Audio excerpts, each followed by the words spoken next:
Ассалаумалейкум, құрметті достар. Сіздермен өткен жолға уәде бергендей бір күндік таксовкамен қанша ақша табуға болатыны жайында видео түсіретін боламыз. Қатысу көрсетеміз. Қанша болады примерно. Қазір сағат таңғы 8, бұйырса қазір кофе ішіп да жұмысқа кірісеміз. Таңғы сағат 9-ға 10 минут қалды. Біз бірінші заказға келдік.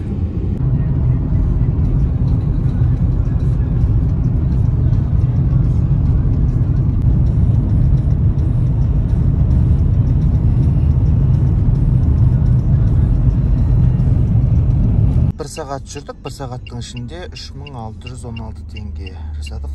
Әрі қарай тағы да жүреміз. Бұның ішіне бір заказ түнде, яғни түнгі 12-ден кейін істелген еді. Қалғандары бүгінгі. Так, жаңағы заказдан кейін біз эконом тарифін өшіріп тастадық. Себебі эконом тарифында уже бағалар өте төмен болып кетті. Бір рейс 370 теңгеге бір рейс апардық.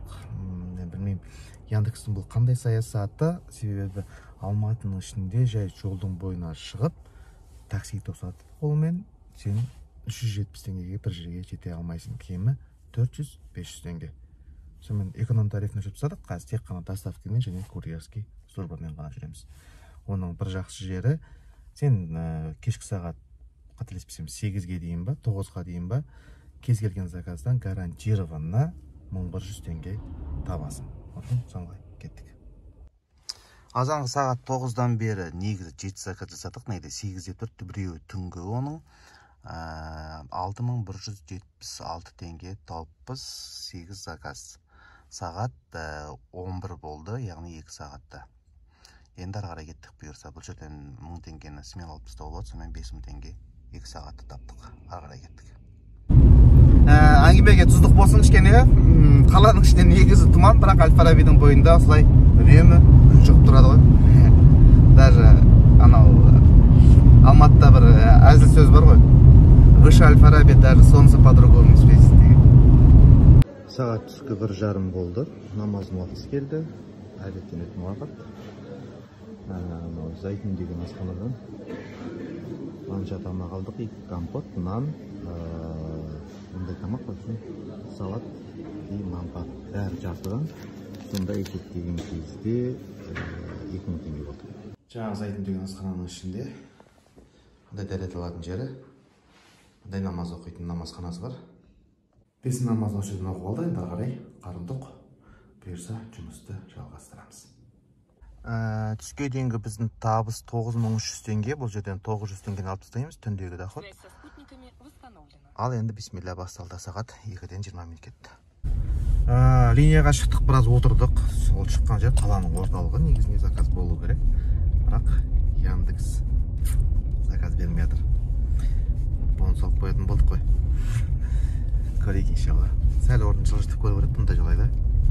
Сәл орын ауыстырсаңыздар. Орын қозғалсаңыз, бірден заказ түсіп жататын кездер болады.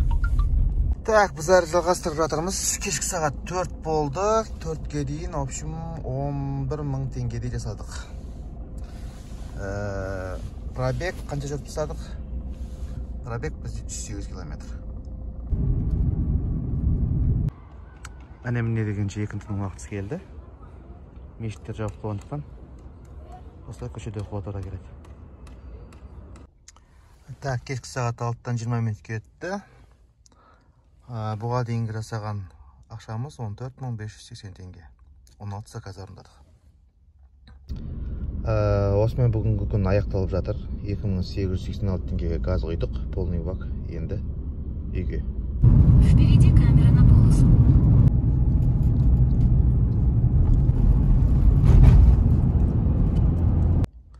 Сонымен қорытындылаймыз, құрметті достар. Сағат түнгі 9:45. Мен 9-да таксовканы бітірдім. 15.000, 15.500 таза табыс түсті. 2000 теңгесіне табан қыштық. Одан кейін 3000 теңгесіне почти газ құйдық. Сонымен 5000 теңгенің расходы. Қалған таза 10.000. В общем, 17 заказ жасадық.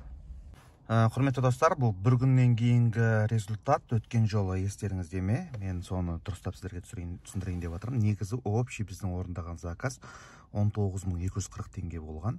2200 теңге бонус алғанбыз. Яндекстің комиссиясы 3040 теңге, таксопарктың комиссиясы 741 теңге.